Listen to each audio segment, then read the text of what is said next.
कैसे दोगली है, क्यों दोगली है? देखो ऐसा है, बहुत सारे साइंटिस्ट आए, ठीक है, और लगभग 17वीं शताब्दी के अंदर, यानी जो 1600 से लेकर के 17 तक का जो टाइम था, है ना, 17वीं शताब्दी जिसको बोलते हैं, है ना, उसके अंदर न्यूटन आए, हाइगन्स आए और अन्य बहुत सारे साइंटिस्ट आए जिन्होंने बहुत सारी थ्योरीज दी लाइट के बारे में, ठीक है। कुछ साइंटिस्टों का दूसरे साइंटिस्टों से भिन्न मान्यता थी, अलग मान्यता थी। कुछ ये मानते थे कि जो लाइट है वो कॉर्पस्कल्स से मिलकर के बनी है। तो ऐसा न्यूटन का थ्योरी था, ऐसी थ्योरी न्यूटन ने दी थी कि light is made up of small corpuscles. Corpuscles का मतलब होता है छोटे-छोटे पार्टिकल्स से मिलकर के लाइट बनी है। पता तो नहीं था, लेकिन हुआ होगा कुछ ऐसी ऑब्जर्वेशन न्यूटन साहब ने निकाली होगी जिसमें उन्होंने बताया कि भाई लाइट जो है वो तो कॉर्पस्कल्स से मिलकर के बनी है, छोटे-छोटे पार्टिकल्स से मिलकर के बनी है, ठीक है भाई। कुछ टाइम तक ये थ्योरी चली, लैपलेस वगैरह साइंटिस्टों के नाम ले रहा हूं आपके आगे, लैपलेस वगैरह इन्होंने न्यूटन को सपोर्ट किया। उसके बाद एक हाइगन्स आकर के खड़े हो गए और हाइगन्स आकर के कहते हैं भाई नहीं, हमने एक्सपेरिमेंट किया है और उससे पता चला है कि लाइट तो पार्टिकल से मिलकर बनी नहीं है।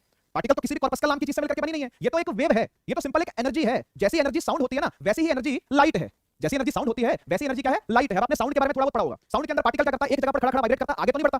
जो पार्टिकल्स ऑफ द मीडियम है वो एक जगह पर खड़े क्या करते हैं, वाइब्रेट करते हैं, आगे तो नहीं बढ़ते। बस वो कह रहा है लाइट भी ऐसी है भाई, कोई पार्टिकल कुछ नहीं है, ठीक है ना। और लाइट को तो मीडियम भी नहीं चाहिए फैलने के लिए, तो ऐसी वेव है, ये तो ऐसी वेव है, नाम दिया गया इलेक्ट्रोमैग्नेटिक वेव है। क्या नाम दिया गया, लाइट जो है वो इलेक्ट्रोमैग्नेटिक वेव है। इसको तो चलने के लिए पार्टिकल भी नहीं चाहिए, है ना। तो पार्टिकल की भी वाइब्रेशन यहाँ नहीं होती, तो यहाँ किसकी वाइब्रेशन होती है, बोला भैया इलेक्ट्रिक फील्ड और मैग्नेटिक फील्ड की वाइब्रेशन होती है। इलेक्ट्रिक फील्ड जो चार्ज की वजह से फैली होती है और मैग्नेटिक फील्ड जो मूविंग चार्ज की वजह से फैली होती है। इसलिए इलेक्ट्रिसिटी और मैग्नेटिक इफेक्ट पहले पढ़ाए जाते हैं लाइट से। लेकिन क्या करें, सीरियसली है तो की बात आपके साथ खुलेआम कर सकता हूं, है ना, मुझ पर कोई दोष नहीं आएगा। जैसे आपने नहीं बताया इलेक्ट्रिक फील्ड क्या होती है, आपने नहीं बताया मैग्नेटिक फील्ड क्या है। तो हाइगन्स वगैरह के लोगों ने बोला, ये जो ग्रुप था, है ना, जो ये वेव ऑप्टिक्स वाला ग्रुप था, जो वेव कहता था लाइट को, उन्होंने ये बोला कि भाई जो लाइट है ना वो तो इलेक्ट्रोमैग्नेटिक वेव्स हैं, यानी इलेक्ट्रिक फील्ड वाइब्रेट करती है और मैग्नेटिक फील्ड वाइब्रेट करती है और लाइट ऐसे आगे चलती है। मतलब ये ऐसे और लाइट आगे ऐसे बढ़ती है, ठीक है ना। तो इस तरीके से लाइट, ये लाइट है ना, vibrating electric fields and vibrating magnetic fields, इस तरीके से लाइट आगे बढ़ती है। इन दोनों का क्या है, कॉम्बिनेशन है लाइट, ऐसा करके बताया गया। बढ़िया भाई, अच्छी बात है ना। और कई सौ सालों तक, लगभग 250-300 सालों तक इसी थ्योरी को फॉलो किया गया कि लाइट जो है वो तो वेव है, वो तो इलेक्ट्रोमैग्नेटिक वेव है, ऐसा माना गया। चलो भाई ठीक है, मान रहे हैं। उसके बाद आइंस्टीन साहब आए, एल्बर्ट आइंस्टीन नाम आपने सुना है ना, आइंस्टीन साहब आए, उन्होंने एक एक्सपेरिमेंट किया, नाम था फोटो इलेक्ट्रिक इफेक्ट। उससे पहले कॉम्पटन इफेक्ट भी हुआ था, कॉम्पटन करके भी थ्योरी आई थी, उसका भी एक्सपेरिमेंट हुआ था। फिर आइंस्टीन साहब ने फोटो इलेक्ट्रिक इफेक्ट किया और उससे ये पता चला कि नहीं वेव तो हो ही सकती लाइट।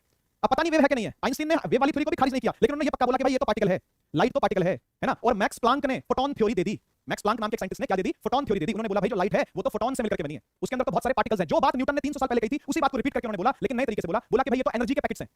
लाइट जो है वो तो एनर्जी के पैकेट्स हैं, एनर्जी के छोटे-छोटे मॉड्यूल्स हैं, छोटे-छोटे डिब्बे हैं, है ना, जैसे ट्रेन के छोटे-छोटे डिब्बे होते हैं, इस तरीके के छोटे-छोटे डिब्बे हैं जिनके अंदर क्या एनर्जी है, उसको कहा गया क्वांटा।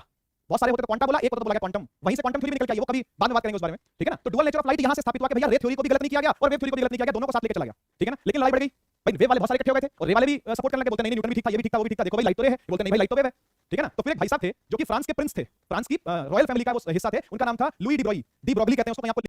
और जंगल में खूब अंधेरा है, बहुत अंधेरा है, तो कह भाई ये तो बोल रहा अजगर है, तू बोल रहा भाई पेड़ है, तो सच्चाई क्या है। तो सच्चाई है कि भाई ना तो वहां पेड़ था ना वहां अजगर था, नहीं ही खिचड़ी है भाई, ठीक है ना, ये तो नहीं ही कोई खिचड़ी है। तो इस तरीके से डुअल नेचर की स्थापना करी गई लाइट की, कि भाई लाइट जो है वो रे भी है और वेव भी है, ये दोनों चीजें हैं, ये कोई नई ही चीज है। इसको ना आप रे बोलो ना वेव बोलो, आप बोलोगे इसका डुअल नेचर है, ये एक नई ही नेचर की चीज है।